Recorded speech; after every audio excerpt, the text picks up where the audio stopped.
One of the questions that I get most frequently asked on my videos are which of your drones do you prefer, the Phantom 4 Pro or the Mavic Pro? Now I know that basically everyone has made a video comparing these two drones, but since I've had about 6 months to use them and make videos with them, I figured I'd give you my little comparison video. Before I get into the video, I want to clear something up that I think will come up a lot in the comments, and that is, why don't you compare something like the Mavic Pro and the Phantom 4 Pro, or two equal drones? But honestly, I think that this is the choice that everyone's making between the Mavic or the Phantom 4 Pro. They're wondering if they'll be fine going for the Mavic, that is a more attractive option because of the small body style, or if they want to go a little bit bigger and get the Phantom 4 Pro, which is basically the best consumer level drone that you can buy right now. When purchasing a drone, there's a lot of different specs to take into account, but there are 4 things that I like to focus on. And these 4 things are price, portability, camera, and overall performance. When comparing the Phantom 4 Pro and the Mavic Pro, they're split even as price and portability go to the Mavic, while camera and performance go to the Phantom 4 Pro. But in my eyes, there's much more that has to be said about these categories. Let's start off with price. This is a fairly easy section to break down, as a lot of this information can be found on DJI's website. I also wanted to put this first in the video, as this could ultimately decide which drone is best for you. Diving into the information, the Mavic Pro retails for $999, while the Phantom 4 Pro retails for $1,499. That is a $500 price difference. The Phantom 4 Pro also has a Plus version that comes with a built-in screen and the HDMI module on the back. This costs an extra $300, coming in at $1,799. The Mavic Pro also offers the Fly More combo, which bumps the price up to $1,299, so roughly an extra $300. The combo kit comes with car charger, battery hub, 2 extra batteries, a shoulder bag, 4 extra propellers, and a power bank battery adapter. If you were to try to replicate this bundle with the Phantom 4 Pro, you'd end up paying around $2,021. Yikes. Now regarding these prices, something that you need to realize is that with the Phantom 4 Pro, you really are getting a professional package, hence the price tag.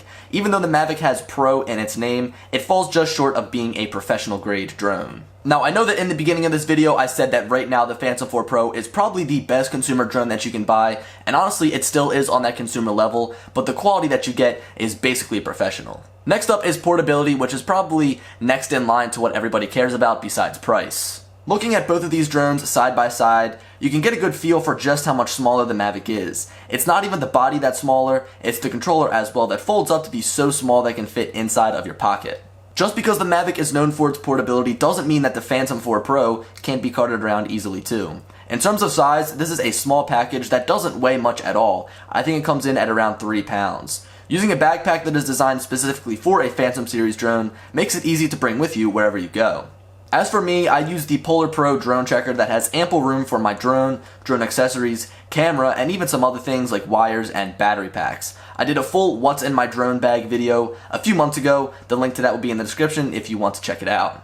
So yes, the Mavic is a much more portable drone at heart that can be brought virtually anywhere. I mean, it can fit inside of your regular backpack or even the glove box of your car. But the point that I really wanted to drive home is that with the Phantom 4 Pro, you also get a certain level of portability. It's not like an Inspire series drone where you have to have an individual case for it. I mean, you can have an individual case with your Phantom, but again, it's kind of in that in-between stage where it's portable, but also a little bit too big. Now I know it's somewhat biased coming from me, as I love the Phantom 4 Pro, I'm all about my drone shots, but maybe if you're someone who aspires to just take photography with your camera or videography with your camera, then maybe the Mavic will be a perfect sidekick. Next and most important to me is the camera. Now I just made a comment about the Inspire series. I swear if I could, I would lug an Inspire 2 around with me wherever I went. That's a little bit impractical, but on the real, I do see a huge difference in quality between the Phantom 4 Pro and Mavic Pro. It honestly makes me never want to shoot with the Mavic Pro because I have the Phantom 4 Pro also, and it's gonna kind of be like, oh, this footage looks good, but at the same time, I wish it was shot with the Phantom 4 Pro. To set a basis, let's get some of the important specs out of the way. The Mavic is rocking a 1x2/3 sensor, while the Phantom 4 Pro boasts a full 1-inch sensor, giving us better low-light performance and a bump in effective megapixels, the Mavic shooting 12.35, while the Phantom 4 Pro shoots 20.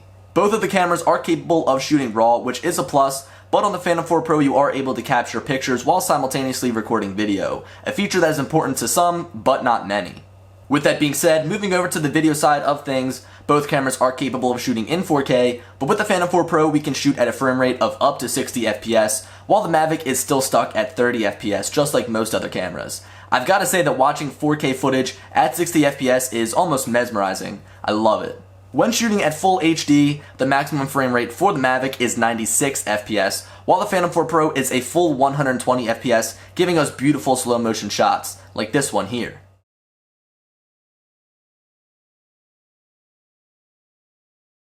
Another great thing about the Phantom 4 Pro is the adjustable aperture. This makes it easier to fine-tune your exposure level. Once you have this feature on a drone, you'll never want to go back. The final spec I want to highlight is bitrate. The Mavic's maximum bitrate is 60 megabits per second, while the Phantom 4 Pro's is 100 megabits per second. It's a no-brainer that the Phantom 4 Pro's camera steals the show. On paper, it's better than the Mavic Pro's camera, but honestly sometimes you just need to watch the footage to see if it's suitable for you. In this next portion of the video, we're going to take a look at some test clips of the Mavic Pro and Phantom 4 Pro, pretty much the same exact clip, and then I'll line them up for you guys. Just like always, I'll put the camera settings and all that stuff I used when shooting those clips in the bottom left corner.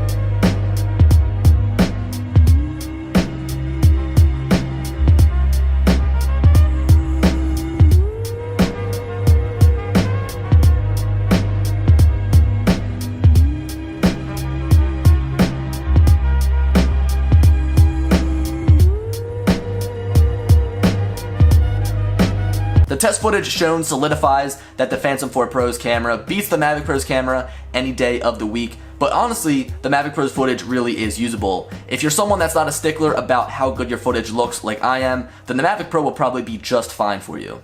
On that note, I just want to apologize that basically all of that footage that I showed you was taken from the Phantom 4 Pro's camera. The truth is that whenever I'm out shooting cinematic footage or work for clients, or if I go anywhere, I'm bringing my Phantom 4 Pro pretty much 9 times out of 10. The Mavic Pro is always at home.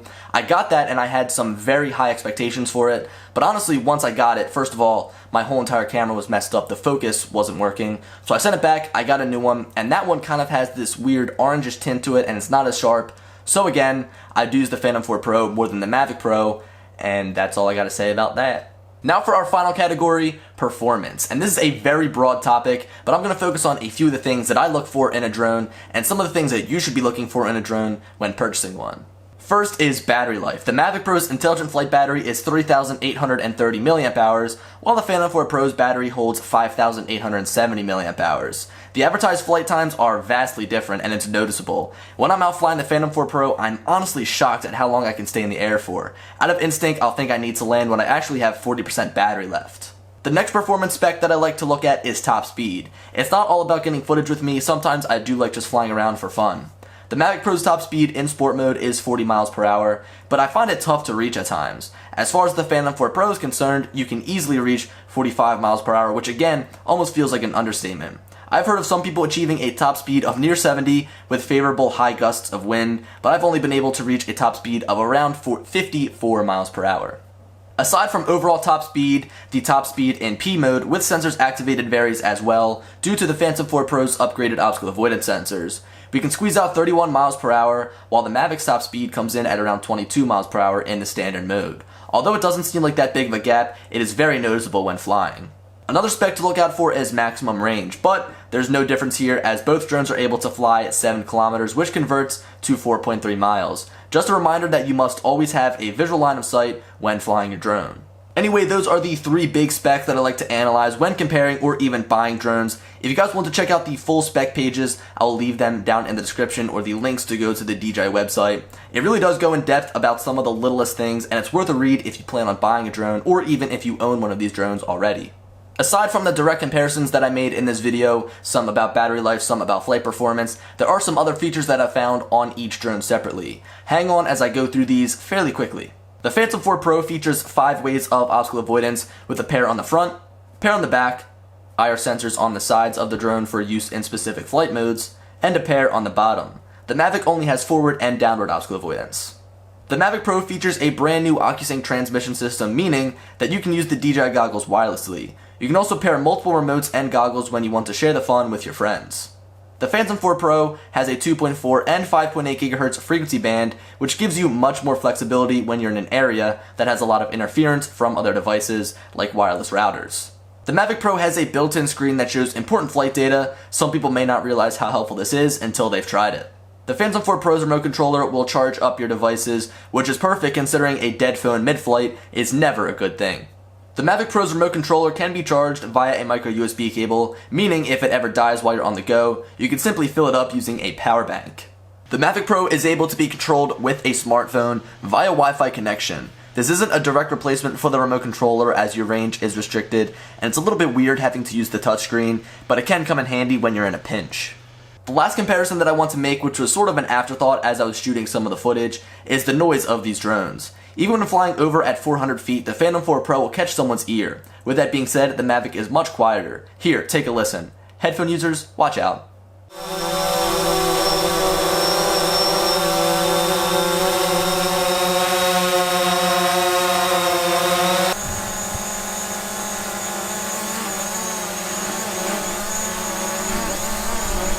So to wrap this video up, I quickly want to give you some of my thoughts and some of the things that I've encountered while using these drones over the past half a year. But first, I need to go run somewhere, so I'll be back in 3, 2, 1.